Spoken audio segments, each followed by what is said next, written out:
Hi, I'm Tim Rebal, and welcome to another episode of Adventure Athlete.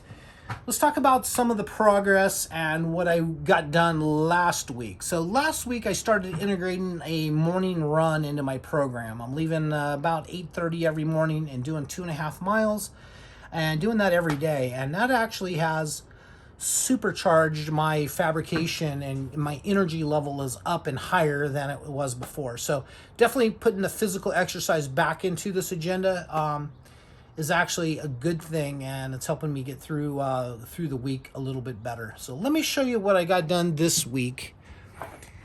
So I framed up my first window, and I'm holding this closed right now with a rare earth magnet, and got those off of Amazon. Here's the stack of these that I plan on using for some of the closures.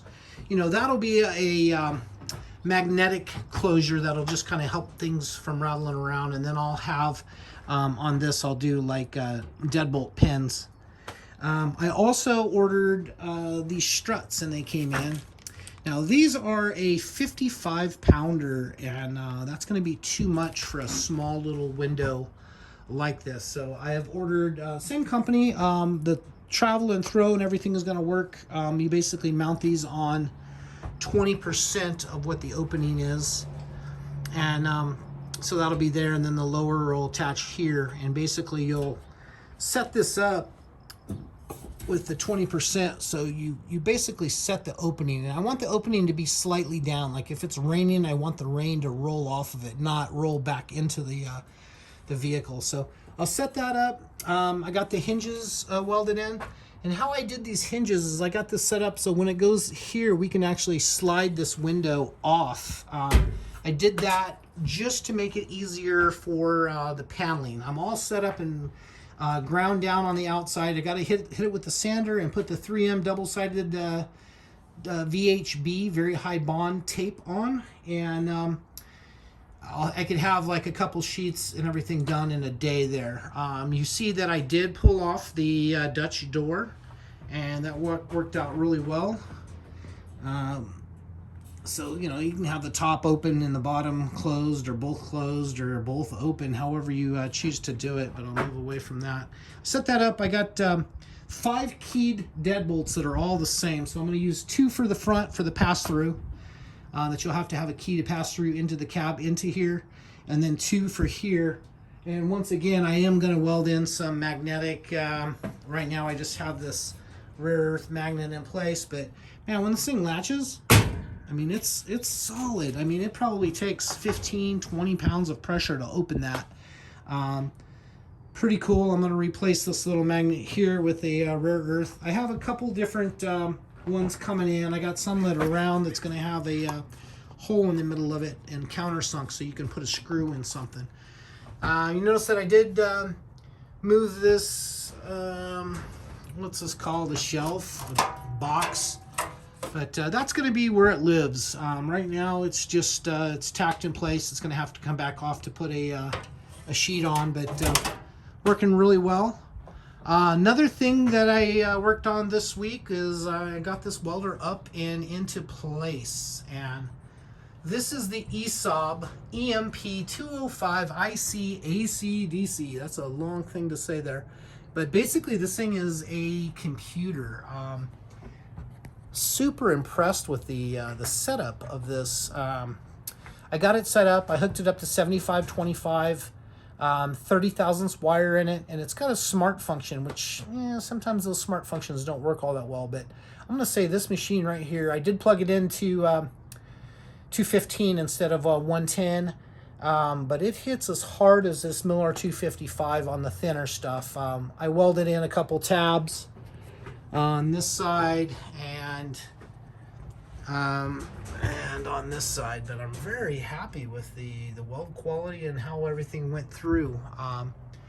Really neat. Another neat option on this that I think most should do is it actually has an LED light strip in there when I don't know if it's when it's turned on, when it's plugged in, or if that thing's on all the time, or if it's on something. It doesn't look like there's a pin switch that I see anywhere to turn it on, but having a little light in there makes it a little nicer just to go ahead and putting your wire and everything. And it is an all metal drive roll box. Sometimes on those smaller welders they're plastic, but this thing, if you're wanting to buy one welder for your light industrial even shop, I highly recommend this. It's a MIG and an AC/DC TIG high frequency start with a foot pedal. And it also came with a stick lead, but I don't do a whole lot of stick welding. So I'm super impressed with this welder, and I would buy that again. I actually bought that not exactly knowing what I bought. I just did it because of the what was on the paper was AC/DC TIG with the foot pedal, high frequency start with the MIG all incorporated into one unit. I thought that was really, really slick, and for this setup, it works like a champ. So I've been working off this fabrication table on I'm adventure.athlete on Instagram also. So I post a lot of daily progress on that. So if you want to check that out, it's the same thing as the YouTube channel, adventure.athlete. And posting some little things there. I did weld in this little bar across here just to hold sanders and stuff while I'm working. This magnetic setup for the holding the torch, well, works great. I ordered another one of those for the shop. If we look down here, I have this porta-band with the table. Right now that's on the chopping block. So far I have not used it. I'm pretty skilled using a cutoff, and I'm not gonna tote something around that I'm not going to use. There may be a time that I will use it, but for me, that's my go-to. So right now it's on the chopping block for space. I would rather have more space in here than not.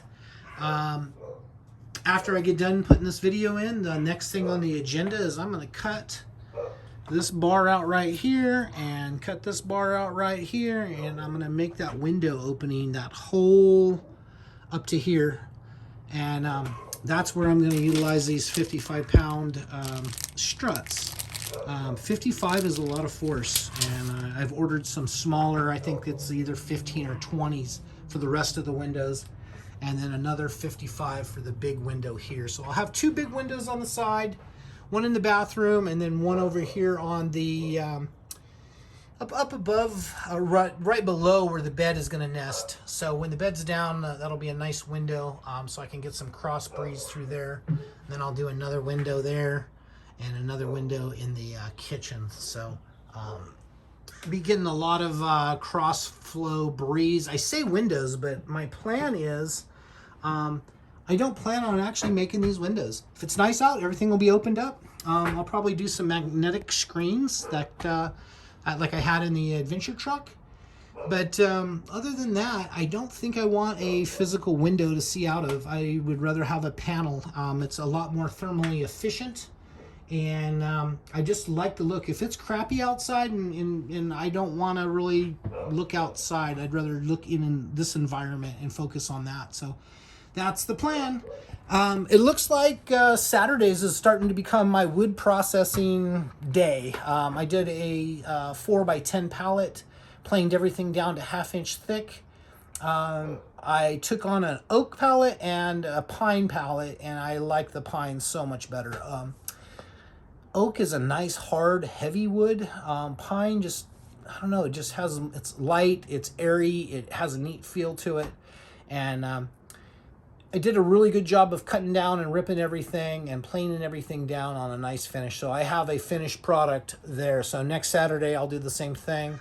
Yesterday I opted to take off. Looks like I'm kind of in a great schedule. Get up, do a run, come back. Mondays I'll do my video, show you guys progress, and then work through the week. Get to Saturday, it'll be woodworking Saturdays, and get to Sunday. As I'm getting into this more, and actually as we're warming up, I do better in the heat than I do in the cold. It's kind of been a little dreary. We did get some rain last week, but nothing got really affected, and just keep pushing. So it's going to be it for now. I'm just kind of like working on this back half, moving forward, and then if I decide I want to jump forward, I'll jump forward. but I'm just doing what I feel, and it's so nice not to be on a timeline. So nice not to be on. You have to work this today. Like, no, I just kind of pick and choose what I want to do. It all needs to get done, and as long as it makes sense when to do the thing, it all works out just fine and well. That's going to be it for now. Thank you guys for watching. I appreciate each and every one of you guys. My core 200, I'm calling you. I want a core 300 or a core 1,000.